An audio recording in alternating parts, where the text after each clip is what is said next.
cheiro doce da ruda, penso em Buda, calmo. Tenso, busco uma ajuda, às vezes me vem um salmo. Tira a visão que luda, é tipo um oftalmo. E eu, que vejo além do palmo. Por mim, tu, Ubuntu, algo almo. Se for pra crer no terreno, só no que nós tá vendo mesmo. Resumo do plano é baixo, pequeno, mundano. Sujo, inferno e veneno. Frio, inverno e sereno. Repressão e regressão. É um luxo ter calma e a vida escalda. Tento ler almas pra além da pressão. Nações em declive na mão desse barrabás, onde o milagre jaz. Só prova a urgência de livros perante o estrago que um sábio faz. Imersos em dívidas avidais, sem noção do que sondade faz. No tempo onde a única que ainda corre livre aqui. Me deixe falar um pouco sobre um fragmento da obra do Ney. Mais especificamente, de uma frase dentro de uma letra. Uma frase que me fisgava na infância e eu ficava horas e horas refletindo sobre ela. Ney, enquanto cantava A Cara do Brasil, composição absurdamente incrível de Celso Viáfora e Vicente Barreto, compartilhava com a audiência uma indagação cortante. O Brasil é o professor Darcy Ribeiro que fugiu do hospital para se tratar?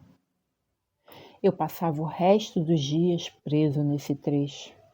Quem era esse tal Darcy Ribeiro? À época, eu ainda desconhecia a contribuição do professor ao país. E como assim ele fugiu do hospital para se tratar? Há algum lugar melhor para buscar a cura de uma enfermidade que nos atormenta do que um hospital? Qual era o sentido daquela fuga? Meu cérebro sentia que estava tentando encaixar uma peça redonda em um orifício quadrado.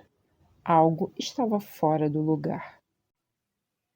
Se aos 14 anos eu me perguntava se o professor não havia tido uma ideia de jerico ao fugir do hospital para se tratar, a questão agora se apresenta para mim da seguinte forma: pode uma instituição estar completamente desalinhada de sua serventia social, de maneira a fazer com que seus usuários busquem fora dela a solução dos problemas que ela, em tese, deveria solucionar? A resposta, infelizmente, é sim. Esse texto foi escolhido para abrir o encontro com os professores, de forma que pudesse trazer uma provocação, né, e levar à reflexão de que forma, né, a instituição escolar ela pode estar desalinhada do seu papel e do quanto isso pode ser danoso para os estudantes. Partindo dessa provocação inicial, né, a ideia é que a gente pudesse discutir e refletir, né, até que ponto as nossas práticas educacionais ainda estão impregnadas de um modelo colonial, né, de um modelo de educação quase jesuítica que pune o corpo, que nega as práticas e as experiências que os alunos trazem de suas vidas, né, de suas casas, e de quanto a gente deixa de aproveitar essas experiências que são trazidas pelos alunos enquanto momento educador. Há um sistema onde nós estamos inseridos, mas dentro desse sistema nós devemos nos enxergar como únicos. E eu acho que o grande nó está em nós, enquanto indivíduos, também fazemos parte. E de que forma a gente pode movimentar essa estrutura. Porque você sempre vai ficar entre duas opções. Você vai seguir o que é proposto, ou você vai propor uma nova maneira de você trabalhar. E como você falou, você enxergar o aluno. Será que o professor também se enxerga? Ele também passa por saber quem você é, né? Sim. Antes de tudo, passa por saber quem você é. Assim, não, o meu currículo não é racializado só em momentos de projetos, que é essa questão assim da sua formação, da sua identificação e dessa, eu acho que dessa formação que acho que tem que ser contínua, né, e dessa reflexão ao planejar precisa ser, né, sistematizada e contínua também, e o currículo cada vez mais racializado. Você tem uma sala preta e você não tem o currículo dessa forma, você está dando aula de quê? Você está ensinando o quê? Você está contribuindo com o quê para a vida daquelas crianças? Não tem um momento para trabalhar um conteúdo de racismo. Não existe isso no meu conteúdo. É claro que a hora que eu estou trabalhando África, né, o continente vou falar mais sobre isso, mais. Mas em todo o meu conteúdo, eu tento perpassar, eu tento atravessar e dizer aonde estava esse corpo preto aqui, nesse momento que eu estou trabalhando essa história. Então, assim, para mim, eu não trabalho com conteúdo antirracista, eu trabalho com uma prática, né, interna antirracista, a todo momento no geral. E falta a gente entender, principalmente na escola, se a gente olha nossas turmas, são turmas pretas, nem negras, são turmas pretas. Né? Eu estou aqui desde 2018, uma grande maioria, eu acho. E aí a escola passou por um processo muito legal de empoderamento de 18 para cá. Né? E foi muito bom assim, a gente acompanhar. Talvez a pandemia tenha dado uma quebra pra gente, né? Mas, poxa, a questão simples do cabelo, como era, teve um mais 18, eu vi umas meninas de trança lá em 2020, 19, caraca, sabe? Que loucura foi aquilo ali, para construir aquilo ali, não é só uma trança, mas elas borraram o canto para elas entenderem. E o corpo dela, e assim vai. Só que eu acho que a gente, como professor, se coloca muito ainda fora desse corpo preto de sala de aula. Né? Ou eu botei um papel de caridade, já, desculpa, né? Vou ser bonzinho e tal, mas você não se vê integrado àquela população ali, né? Eu sou eles, sabe? Sou eu, não tem onde correr. A Maria, ela tem uma vivência de espaços que falam da cultura negra, que fala da nossa de arte e tudo mais. Ela é uma criança que ela tem 7 anos, mas que faz questão de falar da religião negra em qualquer espaço que ela frequente. E ela ficou maravilhada porque foi com a turma dela, com a escola levou a Maria ao museu. Coisa que ela era a rotina dela. E aquilo foi maravilhoso. Imagina a gente poder levar os nossos alunos que às vezes não têm essa experiência. Não podem levar, não tem isso. É apagado. A gente sabe que. Porque é sempre a mesma imagem do negro sofrido, escravizado. Vamos pensar numa outra perspectiva, hein? A gente precisa falar da escravidão. É o que a Catiúcia falou, a gente não quer apagar essa memória, a gente precisa entender que isso aconteceu, né? Enfim, e dar responsabilidade às pessoas que, né, tiveram a responsabilidade de fato nesse caso, mas de como a gente pode falar de outras questões também, falar da cultura, falar das vivências, de como é o aprendizado. Tem alguns debates dentro da sala, tipo, mas por que as pessoas eram, o que é ser escravo? Né? O que é ser escravizado? Por que essas pessoas eram escravizadas?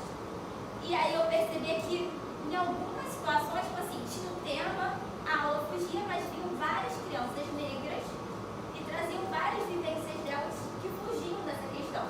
Porque eu tentava falar assim, uma dificuldade minha que eu tinha de tratar, isso é super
massacre da cultura preta, negra. E claro que atravessa a religião.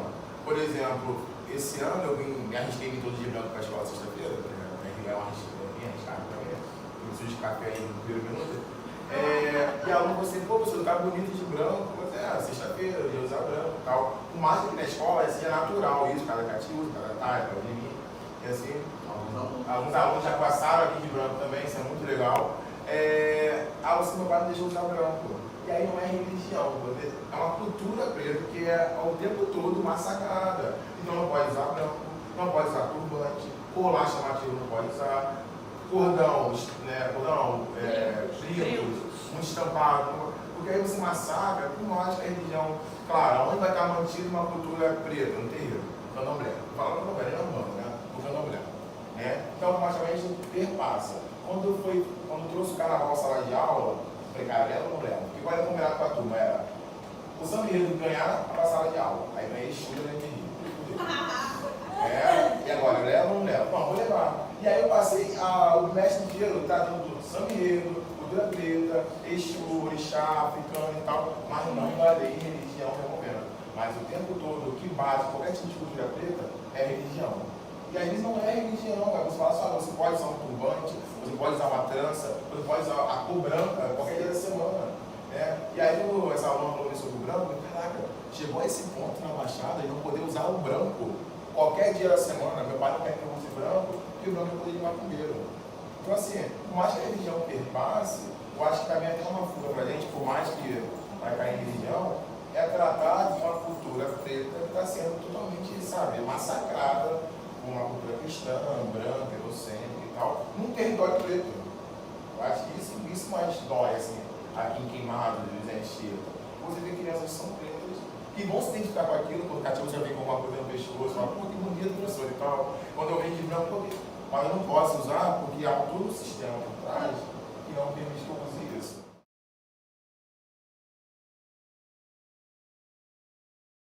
Lugar de dor e lugar de culpa é bem parecido, mas isso não desresponsabiliza. Então eu convido a gente a sair desses sentimentos muito subjetivos para coisas mais práticas, porque o lugar da responsabilização é um lugar muito sério e muito palpável.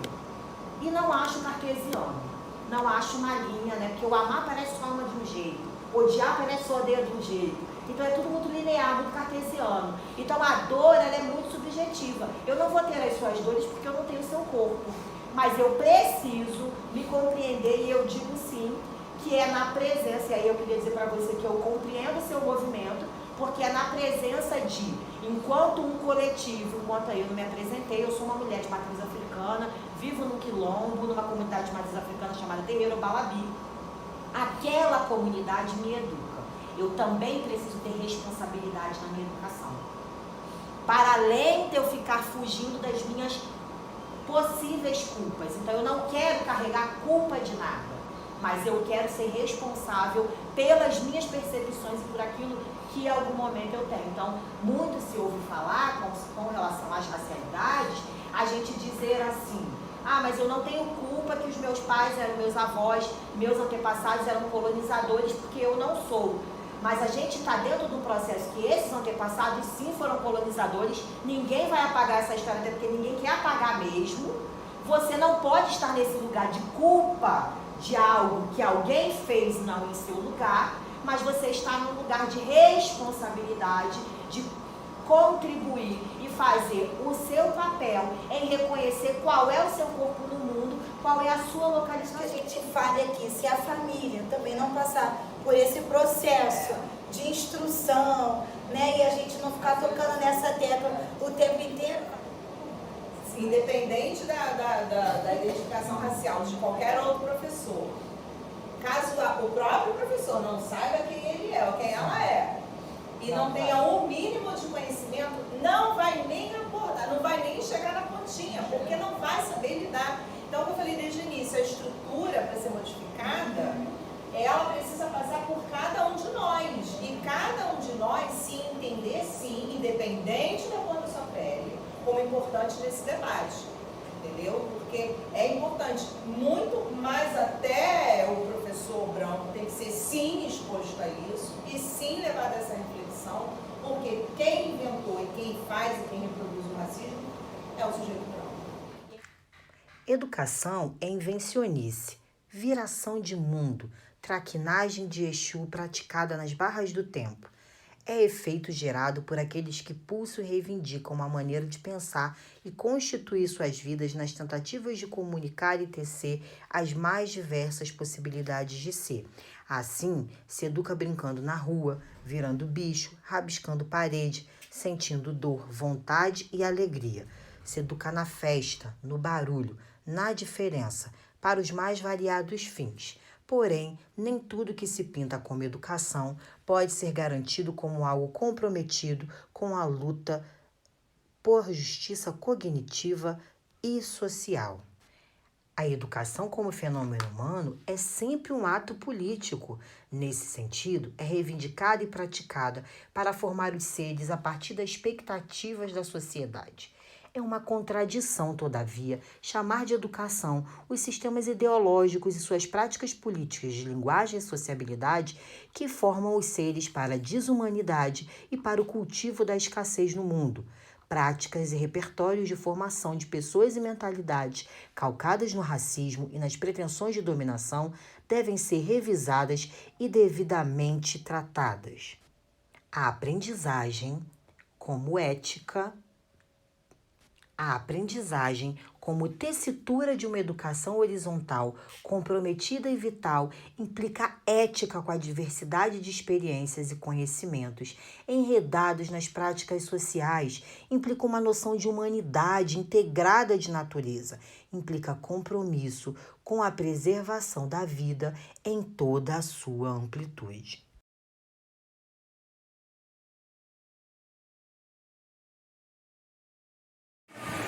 Olá, minha galera, meu nome é Bruno, sou professor de Geografia, aqui está a minha sala de aula, final da sala de aula, estou com esse cabelo dessa forma, assim, que eu acabei de terminar a minha última aula aqui agora, os alunos estão saindo, e só mesmo assim para fazer uma fala rápida, que eu não tenho, eu já tinha comentado antes, eu não tenho um conteúdo antirracista. Não é necessário você ter um conteúdo antirracista. Quando você tem uma atitude antirracista e transversaliza em tudo que você faz, em todo o seu trabalho. Então agora eu estava trabalhando no capitalismo, trabalhei o capitalismo mercantil com eles. É muito importante falar sobre a presença desse corpo negro no capitalismo, A gente tem que falar sobre racismo e capitalismo, Como é que a gente tem toda essa produção hoje em dia, toda essa relação dos lucros que a gente tem hoje em dia, parece que vem tudo da Europa, parece que é feito por homens brancos hegemônicos que estão à frente, e a gente não fala sobre o suor, não fala sobre esse processo muito racista dentro desse processo capitalismo, desde a construção, principalmente na sua construção, Quando a gente sai num pré-capitalismo, no capitalismo mercantil, a gente tem que falar muito sobre a presença do continente africano, vai falar do continente americano aqui também, é claro, mas a gente tem que falar muito sobre a presença do continente americano na construção do capitalismo e nas desigualdades. Então, quando você tem essa atitude antirracista, você não precisa esperar um determinado momento do seu conteúdo, no meu caso aqui de geografia, para falar assim, vamos fazer um cartaz, vamos trabalhar. Não, a todo momento eu tenho que repensar, eu tenho que olhar, eu tenho que legitimar a minha sala de aula, observar quem são as pessoas que estão aqui e mostrar representatividade para eles. Eles precisam de representatividade. A atividade realizada com os alunos foi inspirada em um planejamento da nova escola, em que eu fiz algumas adaptações para que se enquadrasse na temática racial, que não era o objetivo inicial do planejamento proposto pela revista. A aula foi intitulada Backup das Memórias da Escola, assim como no planejamento original, no qual eu me inspirei, e a aula foi encaminhada de forma que os alunos trouxessem as memórias da escola, Isso foi afunilando de forma que eu pudesse chegar nas memórias dos conteúdos ligados à cultura afro-brasileira. Então, o objetivo era investigar se os alunos tinham alguma memória dos conteúdos ligados à cultura afro-brasileira trabalhados na escola. O que não foi minha surpresa, a resposta que eu obtive 2 alunos, foram pouquíssimas e, em alguns casos, em algumas turmas, nenhuma memória ligada a conteúdos da cultura afro-brasileira trabalhados na escola, né? Os que tiveram alguma memória trouxeram memórias de conteúdos como escravidão, né? Coisas assim não tão positivas ligadas ao povo negro, né? E aí alguns trouxeram relatos de capoeira, uma dança, algo que já tenha acontecido na escola e que eles fizeram esse link com a cultura afro-brasileira. Outra coisa que eles trouxeram também foi o fato de eles acreditarem que quando os professores abordam conteúdos ligados à cultura afro-brasileira, esses professores estão fugindo, entre aspas, né, do conteúdo principal deles. Então, eles não conseguem fazer essa conexão entre a disciplina, seja ela qual for, e o conteúdo ligado à cultura afro-brasileira. E um outro relato que eu achei também bastante importante foi o fato deles dizerem que quando esses conteúdos são abordados na escola, geralmente são abordados por professores negros. Bom, a ideia é que a partir daí, né, depois dessa conversa inicial que eu tive com as turmas, que a gente possa construir as nossas memórias, né, ligadas a conteúdos da cultura afro-brasileira na escola e que seja uma memória positiva. Então, como eu sou professora da disciplina de artes, né, e trabalho com a linguagem da dança, a ideia é que a gente possa fazer uma pesquisa de artistas, né, não só da dança, mas dando um enfoque, né, especial para a dança, mas trazer, né, essa memória de artistas, de produções artísticas ligadas ao povo negro brasileiro, né, e que isso seja, a partir daí, a memória que eles terão, né, desse conteúdo e relacionado à escola. Eu sou a professora Marlene, de Educação Física. Eu sou o professor André, de Ciência. E nós escolhemos para essa atividade trabalhar com práticas corporais. Para isso, nós utilizaremos jogos de origem africana. Através dessa atividade, a gente pretende trabalhar a corporeidade, a cooperação e a circularidade, contextualizando com a filosofia e a cultura africana. E trabalharemos com turmas do 6º ano. Pode pra quê? Não for. Não pode. Guiné. Libéria. Marrocos. Nigéria. República do Congo. França.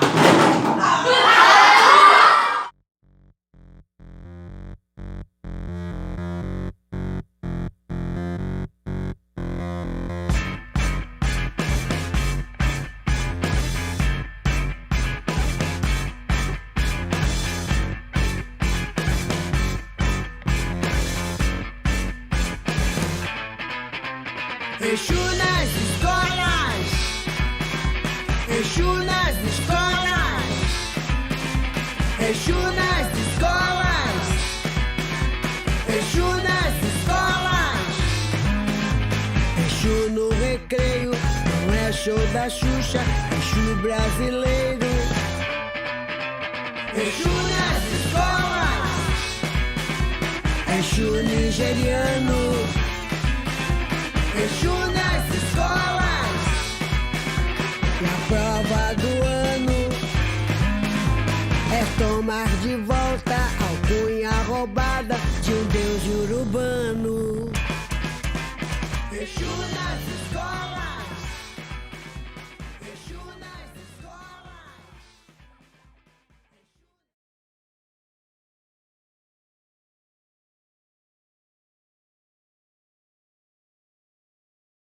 E a gente sabe que o racismo, né? Eu falei que a gente racismo, ele é uma coisa que atinge as pessoas negras. Então, quando ele fala todo menino é um rei, ele está falando. Vocês perceberam o rosto de quem está atrás da foto? É de um menino. Por quê? Nos contos de fadas, a gente vê sempre como príncipe um menino branco. Nessa hora, não é uma hora da gente dizer o que é bom na gente? E aí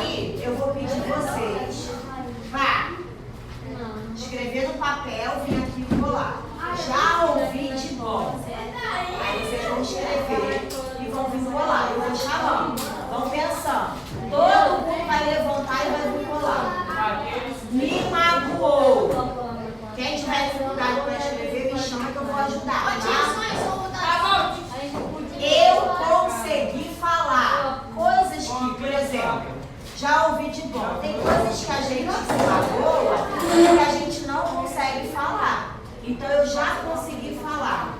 Eu não consigo dizer. Coisas que eu ainda não consigo dizer. Tá? Eu nunca ouvi nada de bom. Então você vai escrever isso. O que vocês entenderam da música associado ao vídeo? Quando a gente pensa em rei. Eu penso em Pelé. Opa! Que maravilha! Agora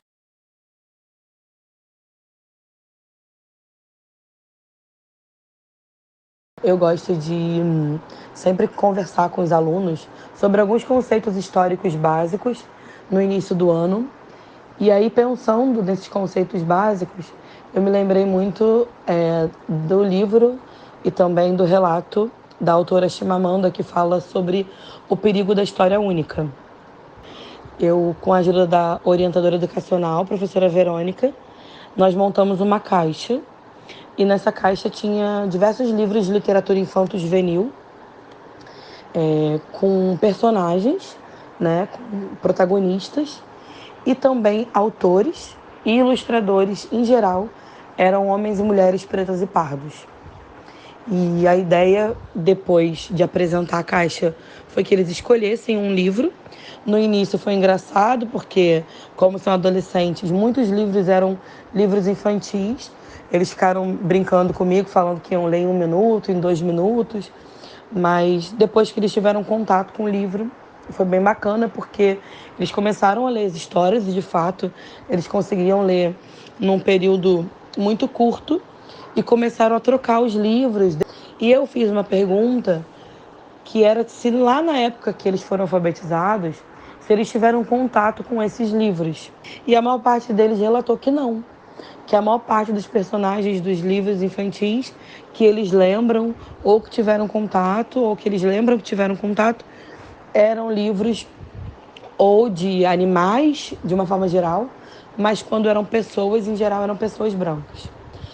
Crianças brancas, crianças loiras. E a partir desse diálogo com eles, eu apresentei o livro da Chimamanda, falei um pouco sobre ela enquanto autora, apresentei o livro, mostrei a imagem dela. Eu estou tendo um desdobramento disso nos anos separados. Né? No 7º ano, eu ainda vou usar esse bimestre inteiro essa base do perigo da história única, porque a gente vai dialogar um pouco sobre comércios atlânticos do século XV, a gente vai falar um pouco sobre o processo de colonização da América.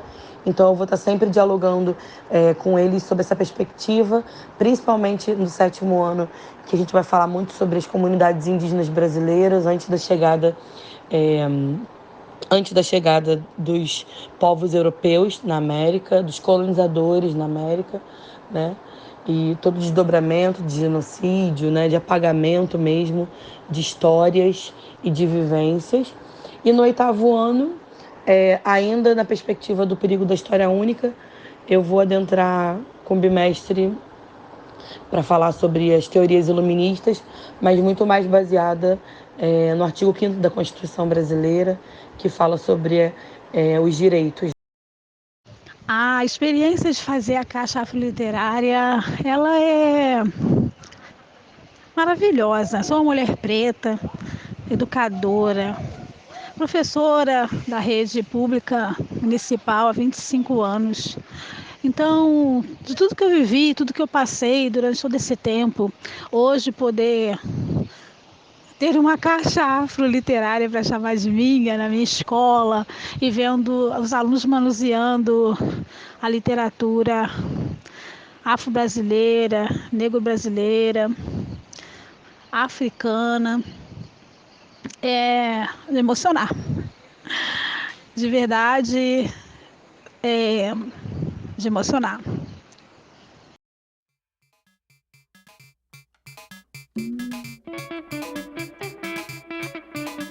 Estou vivendo como um mero mortal profissional, percebendo que às vezes não dá pra ser didático, tendo que quebrar o tabu e os costumes frágeis das crenças limitantes. Mesmo pisando firme em um chão de giz, De dentro pra fora da escola é fácil aderir a uma ética e uma ótica presa em uma enciclopédia de ilusões bem selecionadas e contadas só por quem vence. Pois acredito que até o próprio Cristo era um pouco mais crítico em relação a tudo isso. E o que as crianças estão pensando? Quais são os recados que as baleias têm para dar a nós, seres humanos, antes que o mar vire uma gosma? Cuide bem do seu tcheru. Na aula de hoje veremos Exu voando em um tissuru, entre a boca de quem assopra e o nariz de quem recebe o tissunu. As escolas se transformaram em centros ecumênicos. Exu te ama e ele também está com fome, porque as merendas foram desviadas novamente. Num país laico, temos a imagem de César na cédula e um Deus seja louvado. As bancadas e os lacaios do Estado. Se Jesus Cristo tivesse morrido nos dias de hoje com ética, em toda casa, ao invés de uma cruz, teríamos uma cadeira elétrica. Exu nas escolas, Exu nas escolas, Exu nas escolas, Exu nas escolas, Exu no recreio, não é show da Xuxa, Exu Brasil. Sou a professora Catiúcia e a gente resolveu participar dos 21 dias de ativismo contra o racismo com um projeto de parceria entre a professora Elaine e eu, e isso engrandece muito a gente, porque depois de alguns tempos terríveis de pandemia, a gente percebe que muito desgaste, principalmente com o avanço do extremismo e do fundamentalismo, né? No nosso país, a gente percebe um desgaste das nossas práticas e a gente percebe que muito do que avançou enquanto movimento negro, a gente vem retroagindo, né? Então, é um movimento potente, escolhido para acontecer no chão da escola, porque é onde a gente se significou, é um lugar, por exemplo, de muitas memórias para nós, né? Que somos parte integrante da população negra. É um processo de tomada de identitária muito fundamental que a escola precisa tecer, e a gente percebe que as práticas elas ainda são muito fragmentadas, que a gente tem práticas muito vazias, práticas com erros muito graves, porque ainda se pautam, né, no racismo estrutural, ainda que pretendam se fazer práticas inclusivas, e a gente percebe que isso não acontece. Então é um movimento, sobretudo, um movimento negro educador, que a gente vem propondo, e eu sempre digo que é um movimento ousado, porque apesar da longa e caminhada trajetória, né, dos nossos antepassados, das pessoas que culminaram para que hoje a gente pudesse estar nesse lugar, não confortável, mas um lugar que a gente possa conseguir tecer, apesar de toda essa longa caminhada, a gente tem uma recente história de escravidão nesse país. A gente tem uma memória escravocrata, colonial, escravizadora, e a escola não foge a essa instituição que molda e tolhe corpos. Então, a gente acha que é um movimento urgente, a gente encontra em muitos pares esse corpo educador disposto, né, a dialogar com essas questões. A gente não parte de um lugar de saber consolidado, ao contrário, a gente parte desse lugar de um saber que vem sendo construído, reformulado, porque esse é o princípio de circularidade, né, que a gente acredita, e a gente vem levando as nossas ideais, os nossos sonhos dentro de um processo bem intenso, principalmente depois desses últimos 4 anos. Eu sou uma professora, eu sou mulher de terreiro, então a minha estada na escola é sempre uma rasura. Eu sou um desses corpos tolhidos pela sociedade. Eu sou um desses corpos deslocados, esses corpos não queridos, geralmente atacados e aviltados, né? A gente, quando se bate com essas sensações, a gente retoma muitas memórias da gente de um processo muito anterior, de um processo de infância mesmo. Tem uma construção identitária racial tardia. Acho que é fundamental falar isso nesse momento, porque a gente parte também desse princípio da racialização. Uma das questões que a gente pautou, né? E aí o termo raça é um termo que geralmente foi construído para o ataque e tem sido reconstruído para esse lugar de pensar o que é essa raça e o que foi feito com esse sentido racial que tem se dado nesse país. Então, uma das perguntas que a gente propôs dentro da dinâmica foi se as pessoas se racializavam e se ela racializava o espaço escolar. Acho que a primeira coisa que a gente tem que pensar é que nós racializamos tudo desde sempre, né? As intersecções gênero, raça e classe social, elas são uma linha. Então, todo mundo identifica o corpo dentro da raça, dentro do gênero e dentro da classe social. Eu gosto de colocar essa linha nessa ordem, porque é uma ordem que eu acredito ser uma ordem palpável para a gente poder começar a dialogar. Porque as questões de gênero elas são muito, muito, muito emblemáticas para nós mulheres, independente das nossas racialidades, mas elas têm contornos que, quando se fala de racialidade, elas ganham contornos muito maiores. Se a gente for pensar na situação dos homens, por exemplo, que aparentemente em termos de gênero vão se sobrepor a nós mulheres, né, em termos de prioridades e de legitimidade nessa sociedade, quando a gente pensa racializando homens brancos e homens negros, a gente vai pensar nesses homens negros numa cadeia muito inferior e ainda assim, frente a mulheres brancas, por exemplo, homens negros são desumanizados e não vistos como pessoas que podem receber afeto, que podem dar afeto.